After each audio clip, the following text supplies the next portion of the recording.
छात्र छात्राओं नमस्कार। अपने बीए पार्ट थर्ड में जो इंडियन ज्योग्राफी है, भारत का भूगोल, उसमें अपने जलवायु वाला चैप्टर क्लियर हो गया।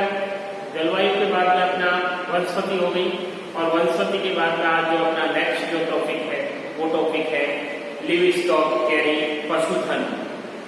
तो छात्रों, जो पशुधन है, ये पशुधन देखा जाए तो ये किस पे आधारित होता है, यानी एग्रीकल्चर पर, यानी कृषि पर आधारित होता है। तो कृषि पर आधारित है तो मान के चले कि अपना जो भारत देश है, इस भारत देश की 70% आबादी किस पे डिपेंड है?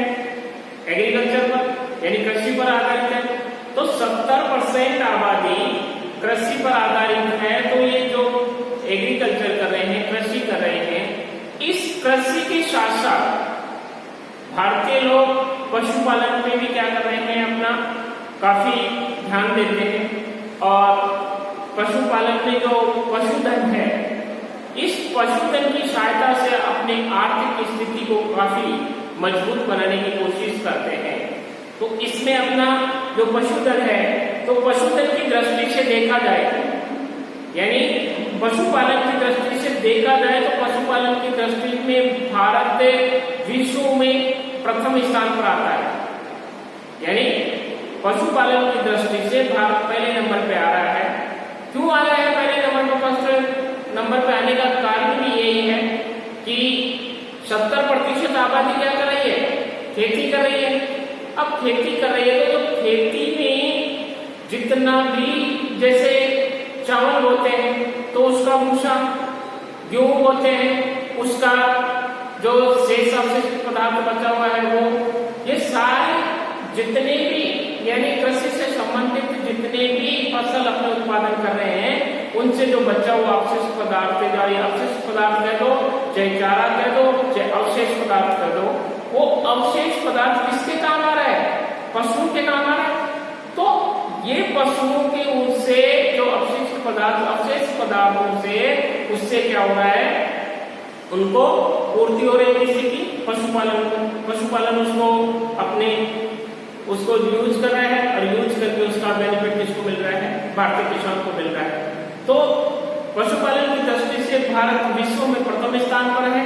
दूसरे स्थान पर है संयुक्त राज्य अमेरिका, और दूसरे स्थान पर संयुक्त राज्य अमेरिका। और दूध उत्पादन की दृष्टि से देखा जाए तो दूध उत्पादन की दृष्टि से भारत का पहला स्थान है, बल्कि दूसरा स्थान चीन का आता है। क्यों? क्योंकि पशुओं की दृष्टि से यदि पशु ज्यादा है तो दूध की मात्रा, मिल्क प्रोडक्शन भी काफी अधिक होगा। तो मिल्क प्रोडक्शन, जैसे डेयरी फेडरेशन है, अब डेयरी फेडरेशन इसमें सबसे ज्यादा इसमें ध्यान दे रहा है लिव स्टॉक में। तो लिव स्टॉक एक पशुपालन की संख्या की दृष्टि से भारत का स्थान विश्व में प्रथम है। पशुपालन की दृष्टि से, पशु पालन की दृष्टि से भारत का स्थान विश्व में प्रथम है तथा दूसरा स्थान यूएसए का आता है। संयुक्त राज्य अमेरिका का आता है। अब इसमें दूसरा स्थान यूएसए का है। भारत में विश्व के लगभग 14% गायें व बैल, भारत में 14% गायें व बैल तथा 57% में केवल भैंसे आती हैं। यानी भारत का 14% गाय और बैल और 57% में केवल भैंस आती हैं। यानी दूध उत्पादन की दृष्टि से मुख्य मानी जाती है भैंस। तो आती है। भारत के कुल कृषि उत्पादन में पशुपालन और मत्स्य पालन का योगदान 29.7% है। भारत के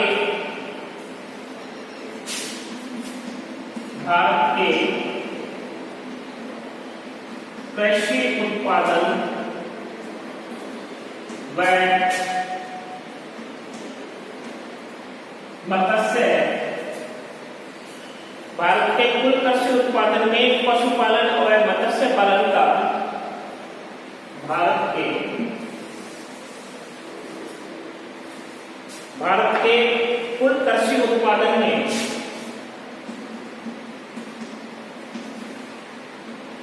भारत के कुल कृषि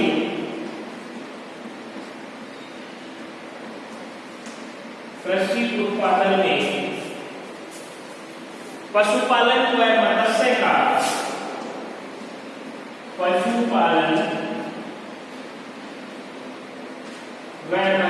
का मत्स्य पालन का योगदान मत्स्य पालन का योगदान 29.3 है। यानी सीधे शब्दों में अपनी बात करें तो भारत के कुल कृषि उत्पादन में पशुपालन व मत्स्य पालन का जो योगदान है वो कितना 29.3% है। ये 29.3% वर्ष 2008 के अनुसार, यानी वर्ष 2008 के अनुसार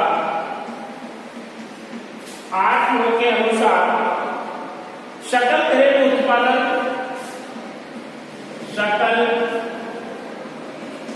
घरेलू उत्पादन में जीडीपी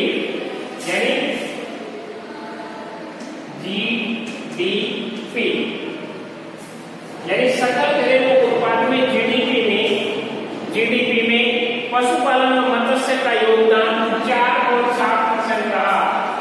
पशुपालन व मत्स्य पालन का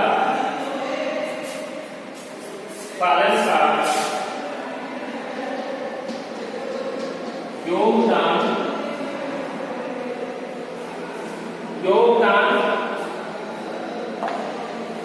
4.07% है। 4.07% है, जिसमें आपको ये सकल घरेलू उत्पाद है। ये सकल घरेलू उत्पाद हिंदी में अपने सकल घरेलू उत्पाद कह सकते हैं और इंग्लिश में इसको जीडीपी बोला जाता है। इस जीडीपी में पशुपालन और मत्स्य पालन का जो योगदान है वो 4% है, 4.07% है।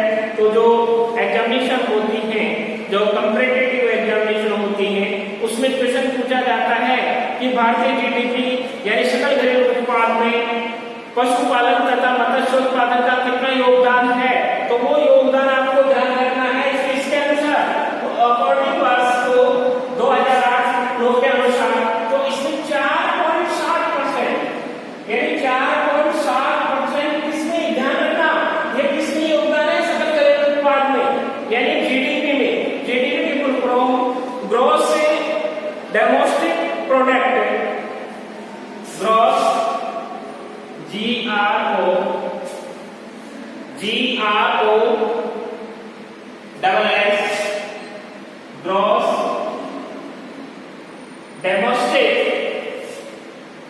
DONESTICE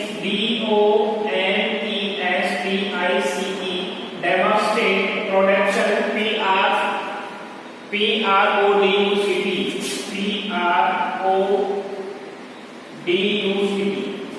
ये इसकी फुल फॉर्म है ग्रॉस डोमेस्टिक प्रोडक्ट यानी जीडीपी। तो जीडीपी में पशुपालन और मत्स्य का जो योगदान है वो कितना परसेंट है, 4.07%। ये आपको हमेशा के लिए ध्यान रखना है। अब कुल पशु संख्या के अलावा दुधारू पशु, कुल यानी कुल पशु संख्या के अलावा दुधारू पशु जैसे भैंस है, बकरी है, बकरियों की संख्या में भारत का स्थान विश्व में पहला है। यानी भैंस और बकरी में,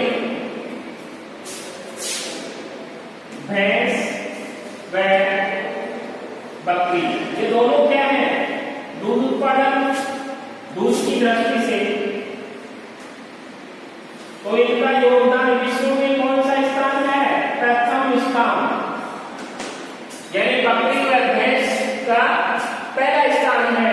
अब इसमें अपने बात करते हैं जैसे जितने भी पशुधन है, यानी पशुपालन है, लिव स्टॉक है, लिव स्टॉक में अपने बात करते हैं कि कौन कौन से पशु इसमें काउंटिंग होते हैं या इसकी गिनती में आते हैं। तो पहला जो पशु है वो है गाय, यानी पहला पशु है वो गाय। अब गाय देखा जाए तो संख्या की दृष्टि में सर्वाधिक महाराष्ट्र में, यानी जो महाराष्ट्र स्टेट है, इस महाराष्ट्र स्टेट में सर्वाधिक गाय पालन होता है। उसके बाद में आता है एमपी का नंबर, एमपी के बाद में गुजरात का नंबर आता है और गुजरात के बाद में हरियाणा, राजस्थान का आता है और राजस्थान के बाद में हरियाणा, पंजाब आदि राज्य इसमें गाय के जो पालन है उसमें इनका स्थान आता है। भारत में विश्व के किसी भी देश से सर्वाधिक, यानी भारत में विश्व के किसी भी देश से अधिक गाय यहाँ पर 1990 यानी 1990 हजार प्रति लाख गाय पाई जाती है, इसमें भारत देश में। अब जो विश्व की लगभग 20% गाय है, यानी कहने का मतलब जितना भी पशुधन है उस पशुधन का 20% क्या पाई जाती है, गाय। यानी कुल पशुधन का 20% क्या पाई जाती है, गाय पाई जाती है, वो इसमें भारत में सर्वाधिक। अब इसमें अपने देखते हैं कि यहाँ पर जो भारत के कुल पशुधन का कितना परसेंट से भी अधिक है, 38% से भी अधिक जो भारत का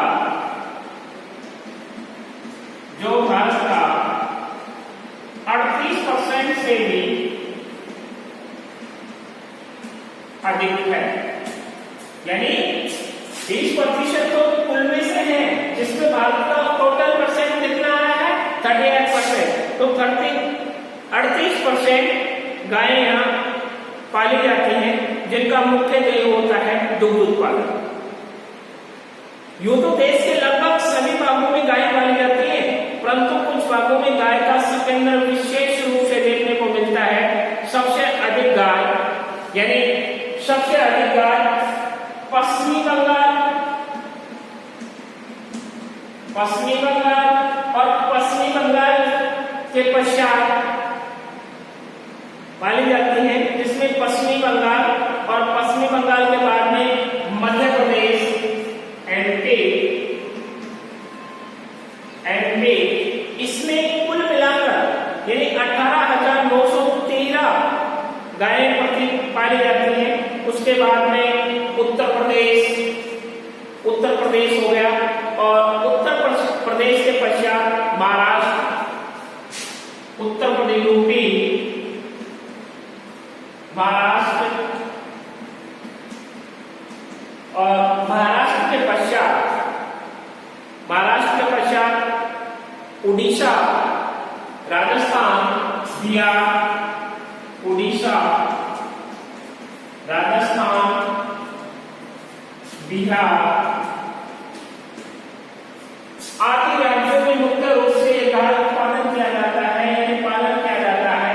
तो जो भारत देश है, भारत कंट्री है, ये भारत देश सबसे पहले यानी अपने जो इसमें गौ माता, इसको गौ माता के नाम से जाना जाता है और इसका जो मांस है, ये मांस पे भी केंद्र सरकार ने रोक लगा रखी है। क्यों? क्योंकि इसके काफी संख्या में इसका क्या हो रहा था, हरास हो रहा था। उस हरास को रोकने के लिए यानी गौ माता के गोश्त पे प्रतिबंध लगा रखा है। तो सबसे ज्यादा पश्चिमी बंगाल में गाय पालन किया जाता है। उसके पश्चात में एमपी यानी मध्य प्रदेश, फिर यूपी, महाराष्ट्र, उड़ीसा, राजस्थान में किया। ये कुल मिला के यानी 7 स्टेट है। ये 7 स्टेटों में सर्वाधिक गाय या गाय का जो पशुपालन है वो सर्वाधिक इसका किया जाता है। इसके बाद में भारत की जो परंपरागत कृषि में पशुओं का बहुत ही महत्व रहा है। यानी जो भारत की परंपरागत कृषि, पहले परंपरागत कृषि की जाती थी, उसमें बहुत ही योगदान था। जिसमें योगदान में पशुओं का जो योगदान था उसमें मुख्य रूप से तो खेतों की जुताई करने में, एक बोझा ढोने में, यानी 2 काम तो बिल्कुल मुख्य थे। एक तो खेत में हल खींचने में, एक बोझा ढोने में, और एक सिंचाई करने में। यानी एक बोझा ढोने में, सिंचाई करने में,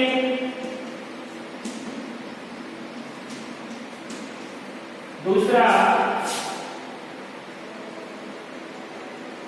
खेत जोतने, खेत की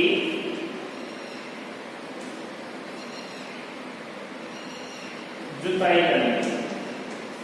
ये 3 कामों में इसका मुख्य रूप से यानी पशुपालन का यूज किया जाता है। जिसमें बैल है यानी गाय का जो बछड़ा होता है उससे बैल बनता है, उससे बोझा ढोने, सिंचाई करने, खेत की जुताई करने, 3 कामों में इसका मुख्य रूप से यूज लिया जाता है।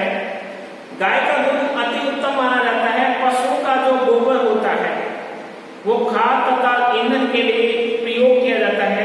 इनसे खालें प्राप्त होती हैं, यानी जो आर्थिक फायदा है उसमें इसकी जो चमड़ा है वो जिनका निर्यात किया जाता है। यद्यपि पशुओं को दूध प्राप्त करने तथा कृषि में उनसे काम लेने के लिए व्यापक रूप में पाला जाता है, तो भी ये राष्ट्रीय आय में केवल 10% का ही योगदान दे पाते हैं। जो सकल घरेलू उत्पाद है, इस सकल घरेलू उत्पाद में गाय का कितना जीडीपी में केवल 10% योगदान है। जिसमें क्या क्या काम आ रहा है, यानी इसका चमड़ा भी काम आ रहा है, इसका दूध भी काम आ रहा है, ये कृषि कार्य में सहयोग कर रहे हैं, ये सिंचाई भी कर रहे हैं, बोझा भी ढो रहे हैं, फिर भी इसका जो योगदान है जीडीपी में, सकल घरेलू उत्पाद में, उसमें 10% ही आता है, यानी कुल 10%। अब इसके बाद में जो दूसरा पशुपालन होता है वो है भैंस का। दूसरा भैंस, बफेलो। तो इसमें जो भैंस है 2007 की पशुगणना के अनुसार भारत में यानी 1,53,343 भैंसें पाई गई थी 2000। यानी जो पशुगणना है यह पशुगणना हर 10 साल के हर 7 साल के अंतर्गत होती है। तो इसमें 2007 की पशुगणना के अनुसार भारत में 1,53,343 भैंसें पाई गई, जो विश्व की आधी से भी अधिक भैंसें भारत में है। भारतीय कुल पशुधन का 20% भाग, जो भारत के पशुधन का 20% भाग से भी अधिक भैंसें पाई जाती हैं। अब यह उष्णार्द्र जो जलवायु है उस क्षेत्र में मुख्य रूप से पाई जाती है। जो उष्णार्द्र जलवायु क्षेत्र है उसमें क्या है कि वहां वनस्पति भी क्या काफी उत्पादन होता है, वनस्पति भी होती है, और वनस्पति पनपती है तो उस जगह पशु भी काफी संख्या में पनपते हैं। तो दूध प्राप्त करने के लिए ये पाला जाता है, परंतु भैंस की कुछ नस्लें भार पशुओं का काम भी करती हैं। सबसे अधिक 22,914 भैंसें उत्तर प्रदेश में है, जो भारत की कुल भैंसों का 21.75% है, यानी 21.75% है। यानी यूपी में भारत की 21% भैंसें पाई जाती हैं। यूपी में भारत की 21.75% भैंसें पाई जाती हैं। जो सर्वाधिक पशुपालन है भैंस का, वो इसमें यूपी में क्वेश्चन काफी बार पूछा जाता है कि जो भैंस है ये भैंस सर्वाधिक किस राज्य में पाली जाती है, तो वो राज्य है यूपी, उत्तर प्रदेश। तो याद रखना है। तथा संख्या में यदि भैंसें पालने वाले अन्य राज्यों के नाम जैसे आंध्र प्रदेश है, तो आंध्र प्रदेश के बाद में राजस्थान, राजस्थान के बाद में मध्य प्रदेश और मध्य प्रदेश के बाद में गुजरात, महाराष्ट्र, हरियाणा तथा पंजाब। भैंसों का घनत्व भारत के उत्तरी मैदान में अधिक है। क्योंकि उत्तरी मैदान में क्या है, यानी समतल क्षेत्र है तो वहाँ कृषि कार्य अधिक होता है। तो कृषि से डायरेक्ट इसका क्या है संबंध है, पशुपालन का। जहां पर कृषि अधिक होगी वहां पशुपालन भी काफी अधिक होगा। तो इसमें जो संख्या में भैंसे पालने वाले अन्य राज्य ये मुख्य रूप से पाए जाते हैं क्योंकि इस क्षेत्र में चारा पर्याप्त मात्रा में मिल जाता है। अब जो भैंस के पश्चात नेक्स्ट है, भारत में अधिकांश भैंसें मुख्य रूप से दूध उत्पादन के लिए किया जाता है। यानी जो भैंस का दुग्ध उत्पादन है यानी दूध के लिए किया जाता है, जिसमें 54% से अधिक भैंसों में से प्राप्त होता है। भैंसे गाय की अपेक्षा प्रतिदिन अधिक दूध देती हैं और इनका दुग्ध काल भी लंबा होता है। यानी जो भैंस दूध देती हैं वो कम से कम 8-9 महीने का, यानी 8 या 9 महीने का क्या होता है, इसमें एवरेज होता है, वो सब निकलता है। यानी आपने एक भैंस के लगभग 8 या 9 महीने तक क्या देती है, दूध दे पाती है। उसका क्या है, ये औसत है। यानी अधिक भी हो सकता है कुछ और कम भी हो सकता है, लेकिन जो इसका औसत है वो 8 या 9 महीने तक ये क्या है, यानी काफी लंबे टाइम तक अपने दूध देती है और दूध का लोग क्या करते हैं, सेवन करते हैं। भैंस के दूध में वसा की मात्रा काफी अधिक होती है। आपने देखा होगा जो डेयरी विभाग है, अब हर गांव में 2-3 डेयरी खुली हुई है, तो उसमें डेयरी में देखना कि जो जिसमें एक कस्टमर के आ रहे हैं 7 फैट, एक के आ रहे हैं 4 फैट, तो उससे जो वसा की मात्रा उसी से पता चलता है, फैट से। यानी उसमें फैट की संख्या ज्यादा है और उसी फैट में कम है। जिसमें फैट की संख्या ज्यादा है उसमें फैट वसा ज्यादा आएगी और जिसमें फैट कम है उसमें वसा कम आएगी। तो जो भैंस का दूध होता है उसमें वसा की मात्रा अधिक होती है। भारत में विश्व की सबसे अधिक भैंसें होने के साथ साथ यहाँ भैंसों की अच्छी नस्लें भी पाई जाती हैं। जो अच्छी नस्लों में भदावरी है, जो भदावरी किसमें, यूपी व एमपी में पाली जाती है। जाफराबादी, महसाना, यानी जो महसाना कहाँ है, गुजरात में, और मुर्रा पंजाब व हरियाणा, नागपुरी, भारवाह के काम आती है, जो मुख्य रूप से कहाँ पाली जाती है, महाराष्ट्र में। यानी इसके ऊपर क्या करते हैं, ये बोझड़ होते हैं, यानी दोनों साइड में बोझड़ होकर इसका यूज लेते हैं। नीली रावी हरियाणा व पंजाब में और सूरती गुजरात में। ये किसकी नस्ल है, ये भैंस की नस्ल है। तो इसमें ज्यादातर कई बार क्वेश्चन पूछा गया है, यानी भदावरी देती है और 3 गाय की दे दे, उसमें पूछ ले कि निम्न में से किसकी नस्ल है। तो यदि भदावरी है तो भैंस की है, और निम्न में से कौन सी 4 इसकी दे दी, 1 गाय की दे दे, निम्न में से कौन सी नस्ल भैंस की नहीं है। यानी क्वेश्चन 2 प्रकार से बनता है। यानी ऑब्जेक्टिव देखें तो इसका काफी योगदान रहा है जो कॉम्पिटिटिव एग्जाम है उनमें। अब इसके बाद में है, देश में 7 केंद्रीय पशु प्रजनन फार्म है। जो अपना भारत देश है इसमें 7 पशु प्रजनन केंद्र है, जिसमें अपने राजस्थान में भी एक है, जो सूरतगढ़ का है, गंगानगर में। सूरतगढ़ राजस्थान में यहाँ,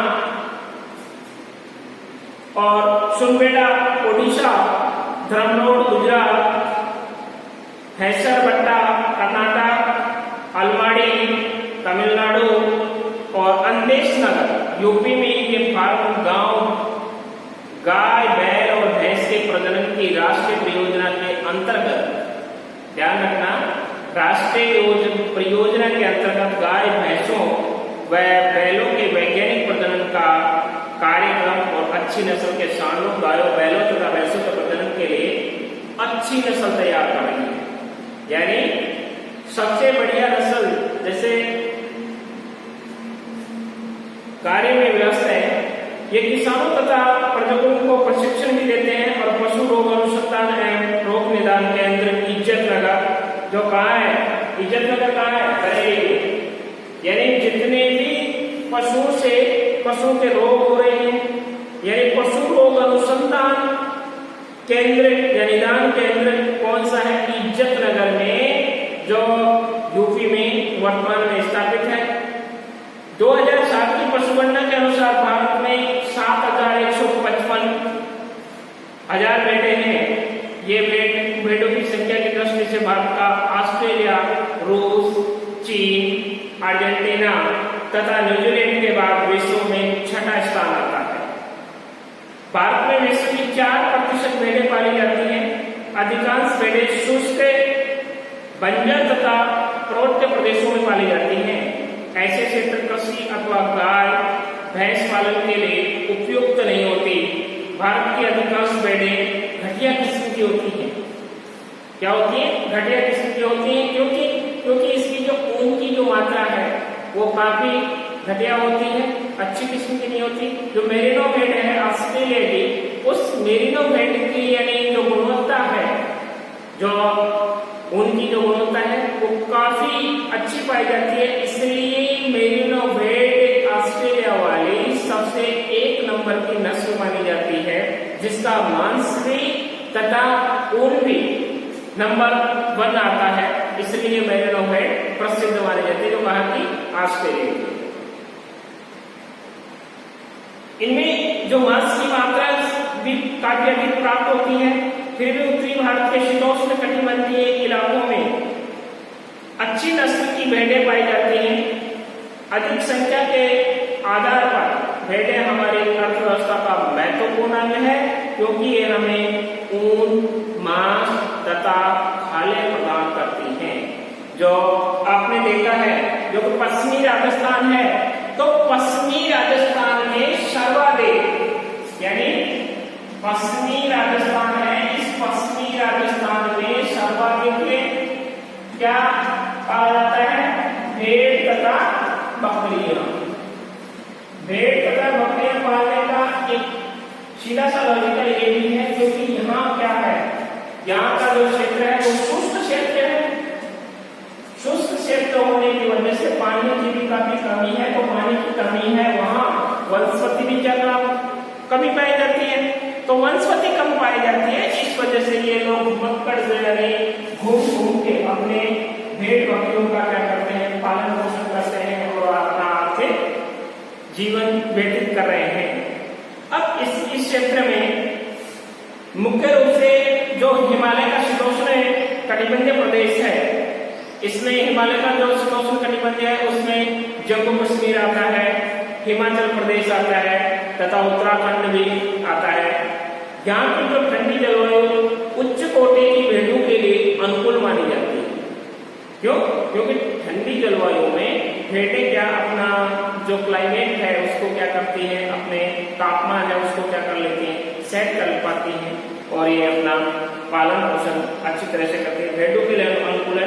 पहाड़ी जंगलों पर अच्छे चारागाह मिल जाते हैं। बात की स्रोतुम जाति की भेड़ें जैसे कांगड़ा है, चंबा है, कश्मीर घाटी में 2000 से 3000 मीटर ऊंचे प्रदेशों में ये क्या होती हैं, पाली जाती हैं। तो मुख्य रूप से जो निजी स्रोत है पशुपालन है। ये पशुपालन की दृष्टि से भारत का विश्व में कौन सा स्थान है? प्रथम स्थान, दूसरा स्थान यूएसए का, संयुक्त राज्य अमेरिका का। और भारत का जो 14% गाय और भैंस तथा 57% में केवल भैंसे पाई जाती है। भारत के कुल कृषि उत्पादन में पशुपालन और मत्स्य का कितना प्रतिशत योगदान है? वो योगदान है 29.3% का, जिसमें सकल घरेलू उत्पादन यानी ग्रॉस डोमेस्टिक प्रोडक्शन यानी जीडीपी में इसका योगदान 2008 के अनुसार यानी कितना पाया गया है? वो है 4.7%। किसका? पशुपालन और मत्स्य तो इसमें योगदान आप देखें तो अपने जैसे गाय है तो गाय सर्वाधिक किसमें पाई जाती है? ज्यादातर सर्वाधिक कौन से राज्य में पाई जाती है? पश्चिमी बंगाल में। सेकंड नंबर पे मध्य प्रदेश, तीसरे पे यूपी, चौथे पे महाराष्ट्र, उड़ीसा, राजस्थान और बिहार। उसके बाद में भैंस है तो भैंस सर्वाधिक किस राज्य में पाई जाती है? यूपी में। यानी उत्तर प्रदेश में सर्वाधिक भैंस पालन होता है और भैंस पालन की जो वैरायटीज हैं, जो नस्लें हैं, वो मुख्य रूप से भदावरी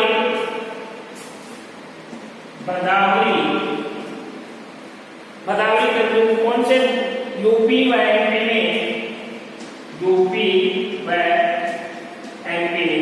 भदावरी के बाद में जाफराबादी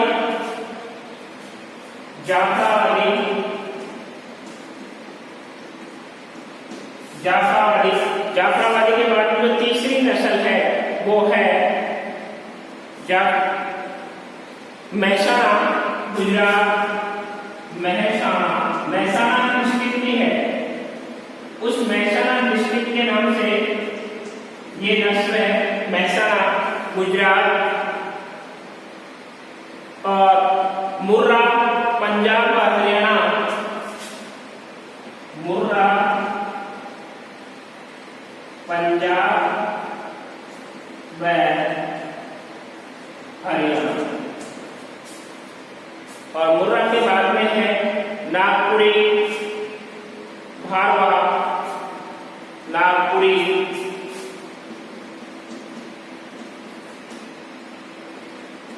भारवा के नाम से भी जानी जाती है, जो कहाँ? महाराष्ट्र में।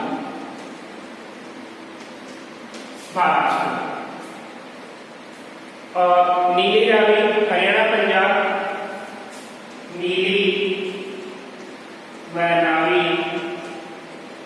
हरियाणा व पंजाब।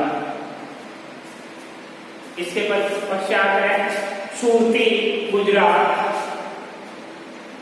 सूरती गुजरात। ये भैंस की नस्लें। तो ये लिव स्टॉक यानी पशुधन आपका कंप्लीट हो। नेक्स्ट क्लास में आपका दूसरा टॉपिक प्रारंभ करेंगे। तो धन्यवाद।